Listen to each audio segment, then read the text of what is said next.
So, hello everyone, and thank you for joining us for this webinar on getting the most out of Foresight's reports. This webinar will be presented by one of our near and dear senior consultants, Mr. Dick McCarrick, who's been with Foresight for over 10 years.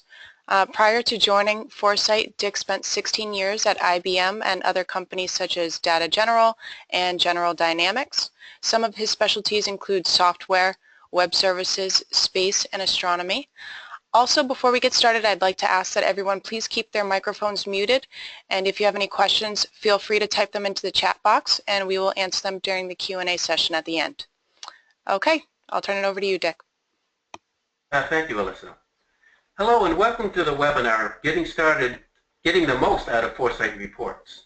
My name is Dick McCarrick, and I'll be your host as we review several of the assessment products offered by Foresight. The overall goal of today's webinar is to introduce Foresight assessments, their purpose, and how you can interpret the information they contain to get the most value from them.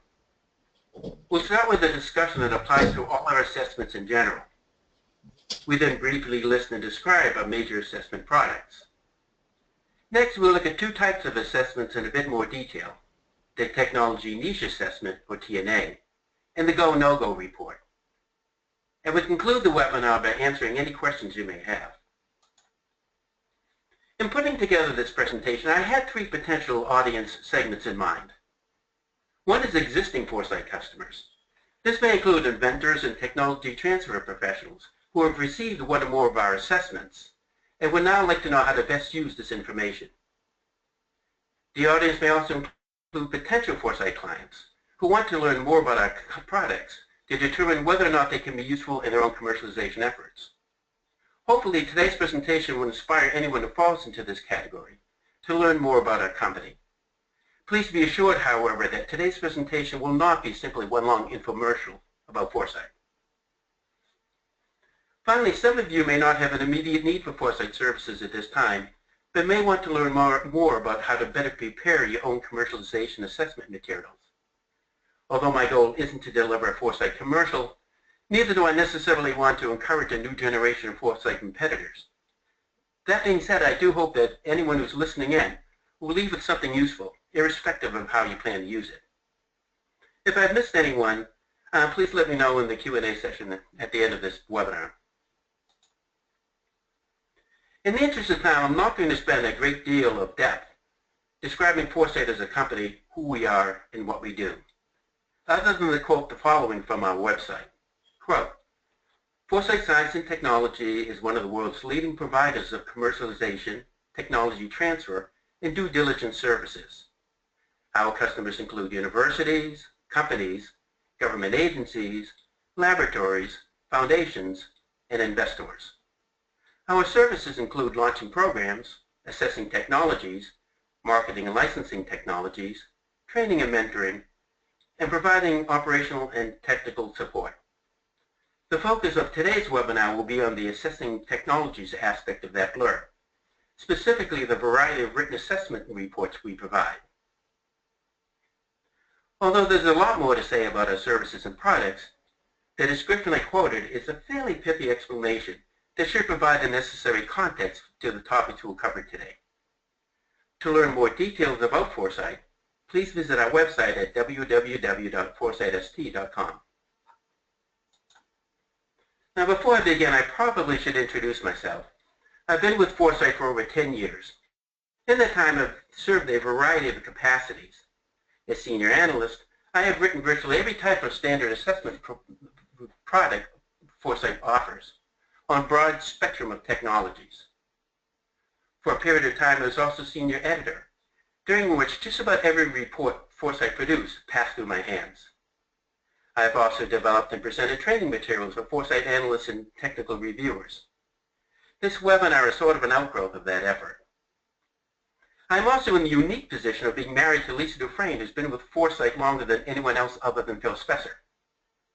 Lisa and I have probably engaged in literally hundreds of Foresight-related conversations over the years, probably more than either of us cares to remember. So it's safe to say I've acquired a fairly good understanding of the hows and whys of Foresight and our products. This webinar is designed to pass along a little of that knowledge to others. To begin the discussion about foresight assessments, let's consider a few themes and characteristics that apply to all our products. I will preface this discussion with a caveat, one that covers just about everything else I'm about to say. For every rule and guideline that applies to our products, there are exceptions. As I alluded to a moment ago, Foresight assesses a very wide range of technologies, touching nearly every conceivable industry and market niche. Equally varied are the inventors and entrepreneurs themselves, encompassing many varieties of strategies, goals, perspectives, and personalities. For every rule or guideline we have for creating assessments, there's always some combination of factors to which that rule may not apply. So if during the course of this webinar I say something to which you take exception, don't worry. We can discuss it during Q&A, and there's a good chance I'll agree with you. To place into context the points we'll raise later in this webinar, we should probably ensure everyone in attendance has a clear understanding of what Foresight assessments are designed for and how we expect them to be used. For example, our products are often used to provide guidance when making the decision about whether or not a technology merits further commercialization efforts in the form of cash awards, pursuit of IP protection, and so on. Funding agencies and technology transfer groups are habitually faced with the decision of how to best allocate their scarce resources to all the technologies seeking their assistance and support. Assessment can help ensure these decisions are better informed, identifying which technologies are likely to have the clearest and quickest path to commercialization and market acceptance. Foresight assessments can also be of great value to the inventors and entrepreneurs developing their own commercialization plans and strategies. The content delivered in our reports often finds its way into commercialization plans, grant requests, and other materials created by clients. In addition, our reports are often cited by customers to help confirm that their technology does in fact solve a market need and that there's a viable commercialization path for it. The next point may not be immediately obvious, but Foresight assessments can also help guide the design and development of the raw technology into a finished product. The reports provide information about end user needs and requirements, often obtained by speaking directly to the people who will potentially use the technology hands-on. This feedback can be critical for ensuring the final product design is something customers will actually use. This may seem like a self-evident requirement, but it isn't always easy for an inventor developing a technology in a laboratory or academic setting to envision precisely how someone in the field will use it. Over the years, we've seen many inventions that are marvels of technology, but lacking in basic usability features. By providing feedback directly from the mouths of potential consumers, and help ensure the technology is productized in a way that it can be used effectively. And very critically, our assessments can facilitate discussions between our clients and potential commercialization targets. These can include investors, development partners, beta and other test sites, early adopters, and others who can provide assistance and support in moving the technology to market. In many of our reports, we contact potential targets directly and identify those who are willing, and in many instances quite eager, to speak to the inventors and begin discussions about developing a partner relationship. This can be one of the most valuable components of our assessment, since it can ultimately result in the client acquiring access to funding, facilities, expertise, and other resources not usually available to smaller startup companies. These are just a few of the ways Foresight assessments can provide value. We can discuss these points further during the Q&A session at the conclusion of the webinar. Of course, it's also critical to understand what Foresight assessments are not used for. For instance, a report should not be the sole basis of a funding or support decision. As I mentioned earlier, our assessments are intended as guidance to this decision-making process. However, bear in mind that our standard assessment products are limited in time and scope, and are usually completed in time frames that range in a few weeks or so.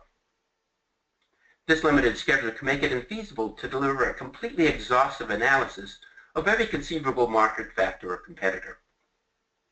Our goal instead is to provide a solid overview of key drivers and trends, clearly sourced to enable the reader to perform their own research as needed. The information we provide is a valuable factor when making critical funding and support decisions, but we do caution against always relying on it as the only factor. Another point about which we need to be clear is that our reports are not intended to provide legal advice, particularly when discussing patentability and other forms of IP protection. Most of our assessments do include a patenting section in which we review examples of patents that may be of relevance to the subject technology and the market it intends to serve. However, and we do spell this out in the assessments themselves, our patent review is performed strictly from a competition perspective. In other words, we look for patents that may represent future competition, covering technologies that, if developed into products, may end up competing with the subject technology. Our patent search may also provide other insights, but we do not presume to offer any opinion on whether or not the subject technology infringes on an existing patent. Instead, we advise the inventor to seek out qualified patent counsel for this type of advice. And in preparing an assessment report, we generally do not critique the technology itself. In other words, most of our reports are not intended to determine whether or not the subject invention is technologically feasible. Instead, our default position is that the subject technology works exactly the way the inventor claims. Now, I'm guessing some of you are probably questioning that practice. After all, what if the inventor claims they've invented a time machine or some such thing? Believe it or not, we've been in this position before, not as extreme as time traveling, of course, but we have assessed technologies for which the inventor made too good to be true or otherwise seemingly fanciful claims. When I encountered this situation, I resisted temptation to say something along the lines of, I really don't think this invention could possibly work, however incredulous I may be. Instead, I find published materials that point to the technological difficulties of the claim, and list as a challenge the need to clearly demonstrate to a skeptical market how the invention has overcome these difficulties. This allows us to avoid relying on the analyst's personal and perhaps subjective opinion of the technology, and places the focus instead on what the industry experts and end users are saying. Let's expand a bit on the topic of subjectivity and objectivity, and how the right balance of each maximizes the value of an assessment.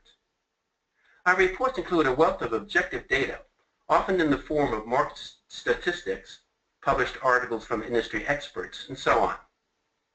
This material is carefully researched and referenced.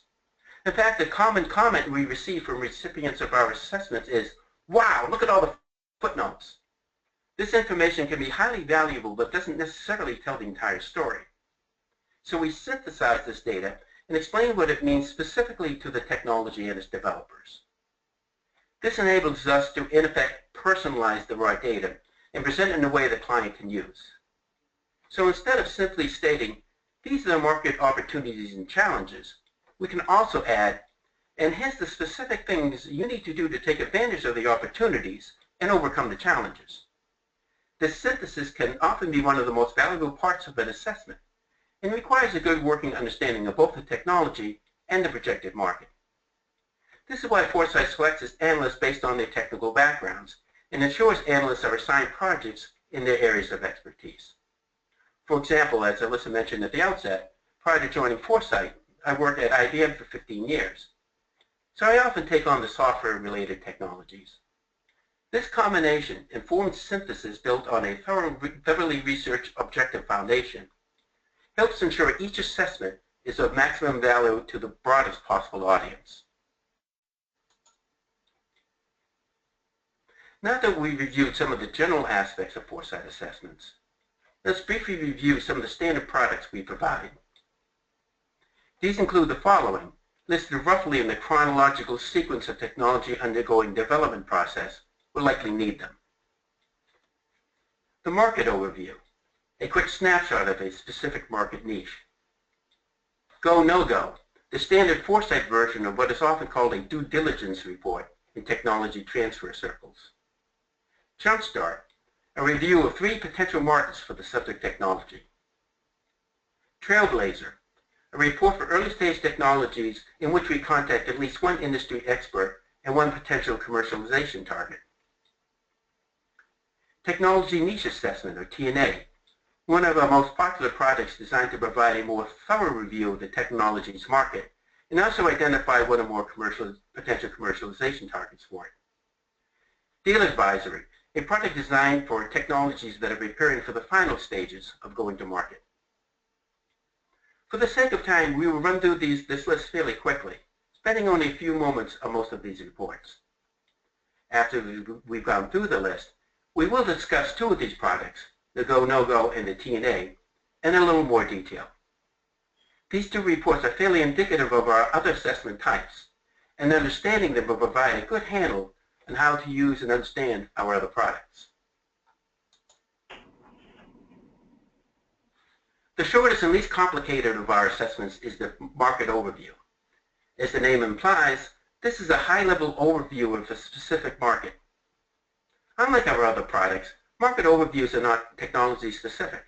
A typical use may be to identify promising markets in which to develop a proposed technology. These assessments are generally completed within a week or so, and are often created upon request to subscribers of Foresight's T2+2 service. The Go, No-Go is Foresight's version of the due diligence report. In fact, we produce a customized version of this product for one of our customers and do in fact call it a due diligence report. The purpose of a Go, No-Go is to help determine whether or not a technology is viable within a specific market and merits further development. This report is primarily aimed at technologies in the early stages of development. The assessment looks at competing products, patents, projects, and commercialization considerations. It requires about 3 weeks to complete. This is one of our more popular products, and we'll discuss it in a little more detail later in this webinar. Oops, I was on the wrong slide. I apologize. The jumpstart looks at 3 possible markets for the subject technology. This assessment is usually done for technologies in the early stages of development. We typically allow 3 weeks to complete this product. The Trailblazer looks at a single market for the subject technology, which, although still in an early stage of development, should be advanced enough to discuss with a potential commercialization target. This report includes at least one interview with an industry expert. It also requires about the same amount of time as a jumpstart, 3 weeks or so.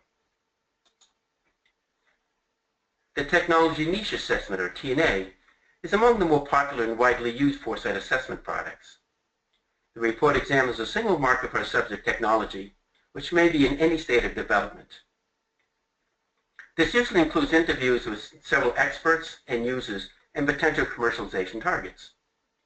Lining up these interviews can sometimes be a bit tricky, so we generally allocate 6 weeks to complete this assessment. We'll examine the TNA in more depth in a few minutes. Finally, the Deal Advisory is for technologies that have entered the latter stages of development.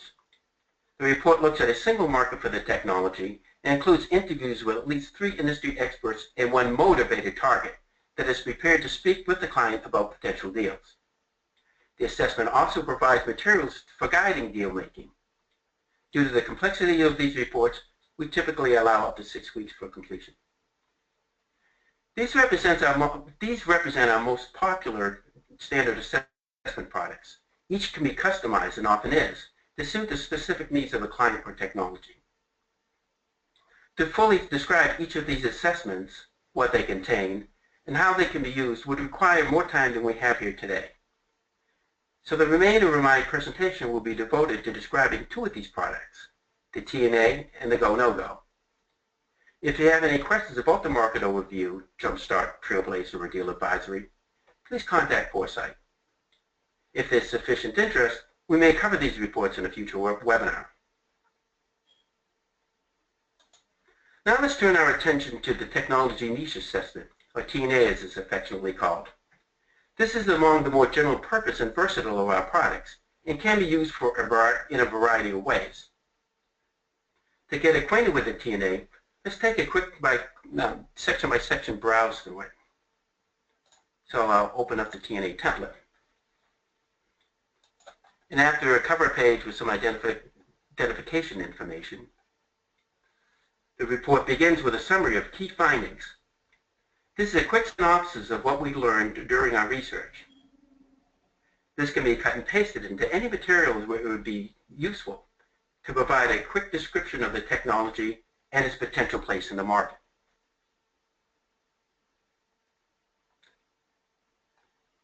Following this is the introduction. This provides a brief description of the subject technology and the market niche into which it will be introduced. This provides context for the remainder of the report. The next section is titled Methodology Used in the Study and explains the method behind the madness of the TNA. Following this is Competitive Opening. This section is one of the most critical in the entire report. This includes interviews with industry experts and potential end users of the technology. Personally, I find these interviews to be of especially high value and interest due to their unique nature. This is straight from the horse's mouth information that cannot be found anywhere else. In the TNA, we define an expert as someone who is known in the industry or application due to at least a regional and ideally national reputation. For example, authors of relevant articles published in peer-reviewed journals. At least some of the cited experts should also have business experience. In the report, we list the qualifications that make each person an expert. And we define end user as someone who actually touches the technology as opposed to simply making purchasing decisions. End users do not necessarily need to be experts, although on occasion one can be an expert who can speak about the interests of end users. In each TNA, we discuss the individual feedback provided by each interviewee. We also summarize this feedback, identifying common themes as well as areas in which the interviewees may disagree. The Competitive Opening section also includes tables listing the end user requirements for technology in the application, ease of use characteristics, applicable standards and specifications that may affect the technology, and the price users expect to pay for this type of product. The overall goal for this section is to help gauge how closely the technology, as it is currently designed, matches the needs and requirements of the people who will potentially use it. The fourth section is Competition, and its name implies it takes a cursory review of current and future direct and substituting competing products. To assess the potential future landscape, we look at recent patenting as well as published R&D projects that could result in the development of new entries into the subject market. We then summarize our findings in a competitive landscape table and discussion.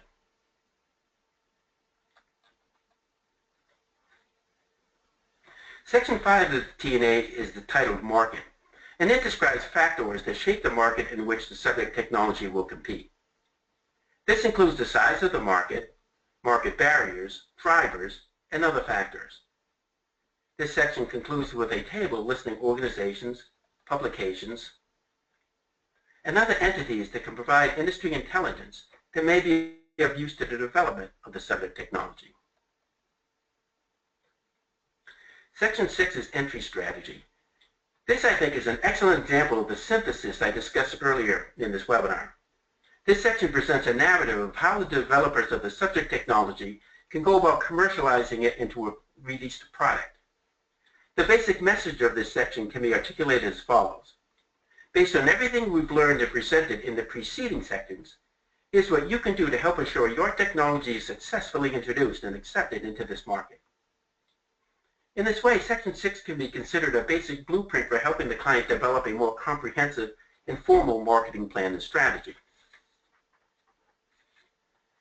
This is followed by the Target section, in which we list potential commercialization partners whom we have contacted and who express an interest in speaking directly to the inventor about the technology. This can be of obvious and immediate value to the client, since it can be the first step in developing a relationship that could greatly accelerate the commercialization process. In fact, on multiple occasions, I have immediately informed the client about a target's interest, even before I finish the report.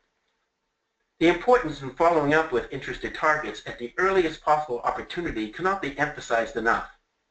This is a point I always stress to customers during our project kickoff call. In addition to targets with whom we spoke directly, this section also includes a list of other potential targets with whom the client may want to follow up with on their own. The last section of the T&A is revenue projection. Now, when meeting with clients after the delivery of a report, I often find this is one of the first sections they ask about. In response, I always emphasize the educated guess nature of these projections. Estimating future revenues for a new product is an inexact science at best, and especially so for assessments as time-constrained as a T&A. Personally, my goal is to provide a rough order of magnitude estimate of the level of revenues a new entry into this market can reasonably expect. I'm not particularly concerned whether the projection calls for first-year revenues of $5.1 million as opposed to $5.2 million, since this implies a level of precision and accuracy that may be difficult to justify. Instead, my goal is to set the proper magnitude of expectations, single millions, tens of millions, hundreds of millions, and so on. Many of the sections in the T&A also appear in our other products, so understanding the purpose and function of the T&A provides good insight about how our other assessments work. Finally, let's take a quick tour of one of my favorite assessment products, the Go No-Go report, or as it's sometimes called, the due diligence report.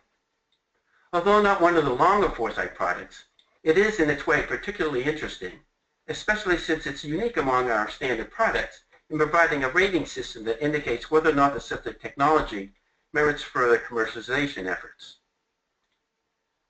The Go No-Go consists of four main sections: products, patents. Let me start again. The Go No-Go consists of four main sections: products, patents, projects, and market.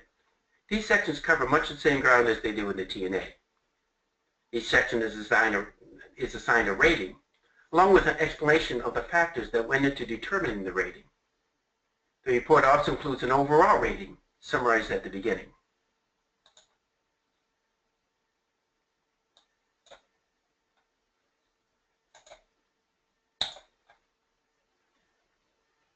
There are four possible ratings that can be assigned: go, no-go, conditional go, and conditional no-go. The go and no-go rating are probably self-explanatory. To understand the conditional ratings, it may be helpful to think of them this way. Conditional go means keep doing what you're doing, and while you're doing it, check out this potential issue. Conditional no-go means stop what you're doing until you check out this issue. If it looks okay, then you may decide to continue. To understand what these ratings mean and how we derive them, consider the following equations.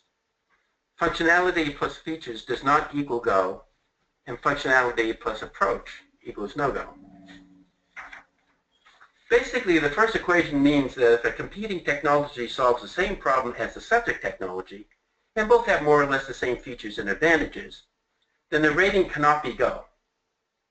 The second equation means that if the competing technology solves the same problem and is based on the same basic technological foundation, then the rating is a no-go. The purpose of these formulas is to help minimize the subjectivity of the ratings. Features, functionality, and technical approach are fairly objective and quantifiable measures. By plugging this information into these formulas, we rely more on concrete and verifiable data to determine the rating, and less on an analyst's opinion. We also help ensure a measure of consistency, so these ratings mean the same thing across all our go-no-go reports. There are exceptions to both these criteria, but together they are probably the most important guiding principles in understanding this assessment. Among the exceptions are situations where the market is so huge and underserved, it will likely support multiple entrants, even if they offer the same basic features. Another is when a technology will enter a specific underserved geographic market.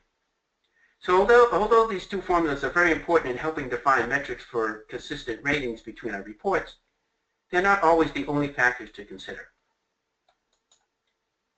Another important point to bear in mind is how we derive the overall rating. Basically, we apply a weakest link approach, where the overall rating cannot exceed the lowest individual rating. This may seem counterintuitive at first, especially if yours is the technology being rated. After all, why should a technology be given a low rating for a single criterion when in all other ways it is a go? But the reasoning behind the overall rating is sound. Consider, for example, a technology that has no competing existing products, patenting or R&D, but absolutely no market for it exists or ever will. Obviously, further commercialization of such a technology would be a waste of time and resources. Our method ensures that such situations are reflected in the overall rating. This concludes our webinar on getting most out of today's topics useful and interesting. For more information about these assessments or any of the other many services provided by our company, consult our website or call Foresight directly. I'll now hand things off to Alyssa for any additional comments or questions about today's presentation. Thank you for your time and attention. Okay, great. Thank you, Dick. So we have a couple of questions that came in while you were talking, and if anybody has any more questions, feel free to type them into the chat box now.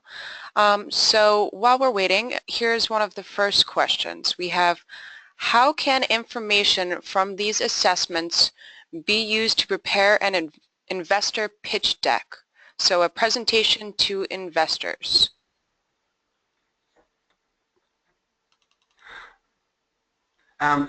Noah, did you want to jump in? I mean, I have an answer for that, but I think you also. Absolutely. So we also have Konstantin Izvolsky on the line. He is the Director of Assessments. So for everyone listening, he'll answer this question for you. Hi, can you hear me? Yes. Okay. No. So I would say all our reports are designed to address specific needs of our clients at specific points of technology development, and obviously all these reports can be used in any way our clients want. Particularly for approaching venture capitalists and investors, it is kind of as our experience shows, the major issue is misinterpretation of the market, misinterpretation of place of the technology in the value chain, wrong kind of value proposition. And all these kind of questions can be all these criteria can be optimized using our reports. Particularly interviews with experts and end users will definitely help you to to understand whether the value proposition is correct. You will definitely can be sure after receiving our reports that the market data are correct. We see it very often that our clients either overestimate the market or underestimate the competition. So we will be able to provide you with accurate assessments of these factors. And obviously revenue projection will be more or less accurately calculated based on the analysis of the competition on the market and based on the market size. So I think all these three criteria will be very important to prepare strong pitch. Alyssa? Okay, excellent. So we have, Alyssa? yes. Oh yes.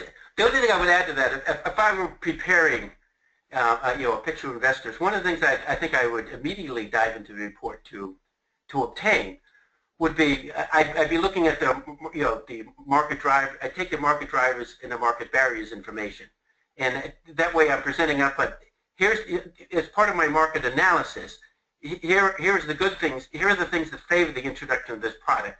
Here's the market needs. Here's what the market is looking for, and here's how we're solving that. I would also, because to be to show the investors that I'm mindful of the market barriers and I've thought about this. So I would take from my report the market barriers and would list how these market barriers are going to be overcome, how we're going to address this. I would certainly look at market size, to do the competitive analysis. These are the products that are out there. Excuse me.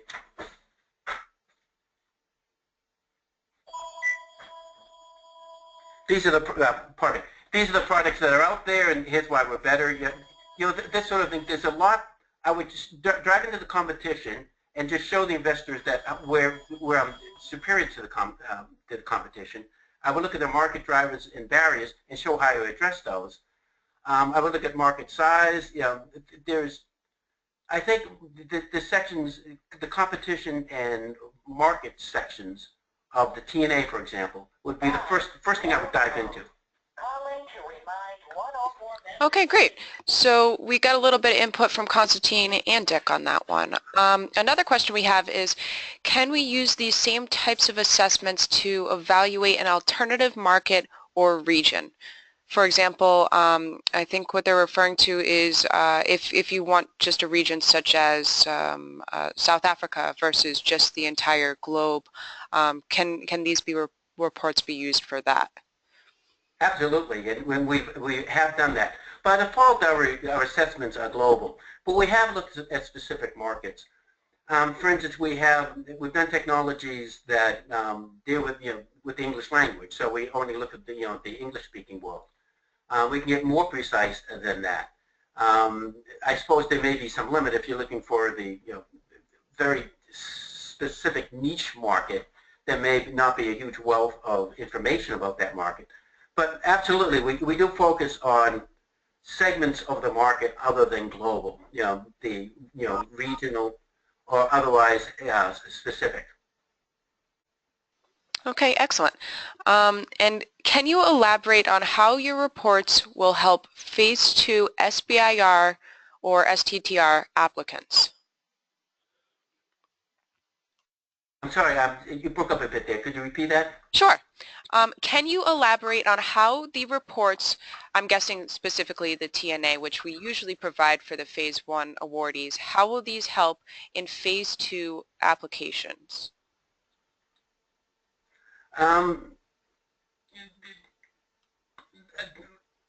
do know that, I'm not completely familiar, although I've seen it, the Phase 2 application form. I do know that chunks of our report end up in Phase 2, the information ends up in Phase 2 proposals.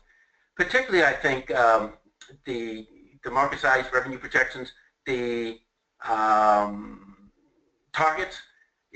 Certainly, if somebody has expressed an interest in buying this, or otherwise being a commercialization partner, that finds its way into Phase 2 applications. But I'm not an expert on Phase 2 SBIR, the whole process.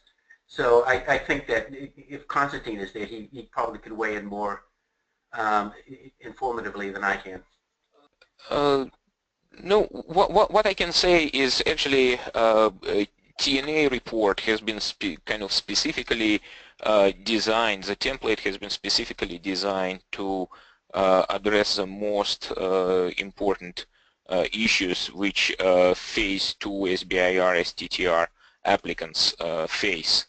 So first of all, again, if we go along the line of the template, interviews. So on multiple occasions, interactions with experts and end users resulted in collaborations, opportunities for independent technology validation.